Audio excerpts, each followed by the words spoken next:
In the previous sections, we've investigated properties of static fluids, i.e. fluids that are not moving. However, we all know that one of the properties of a fluid is its ability to flow. How a fluid flows can vary greatly. Water, for example, may flow smoothly and slowly in a quiet stream, or violently over a waterfall. Fluid flow can be steady or unsteady. In steady flow, the velocity of the fluid particles at any point is constant in time.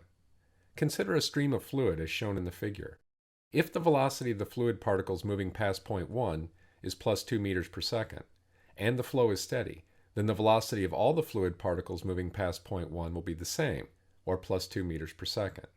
At a different place in the stream, the fluid velocity may be different. Let's say it's plus 0.5 meters per second past point 2.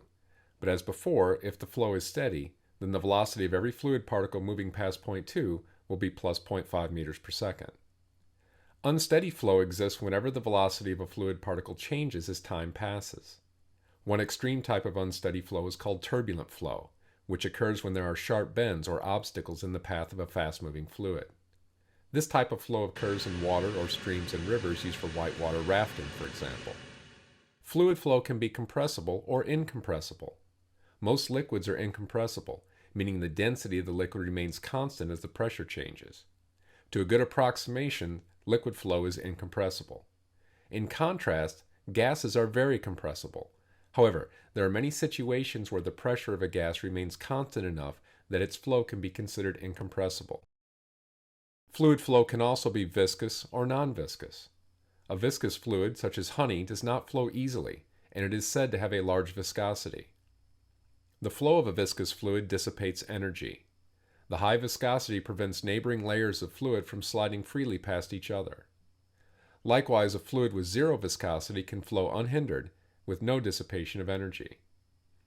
An incompressible, non-viscous fluid is called an ideal fluid.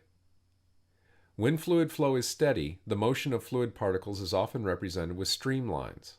A streamline is a line drawn in the fluid such that a tangent to the streamline at any point is parallel to the fluid velocity at that point.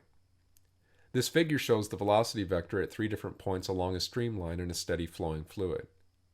Steady flow is often referred to as streamline flow. Releasing a colored dye in a flowing liquid can reveal the presence of the streamlines in the fluid. The dye does not immediately mix with the fluid but is instead carried along a streamline. In the case of a flowing gas, such as in a wind tunnel or near an airplane wing, smoke and condensation can reveal the streamlines.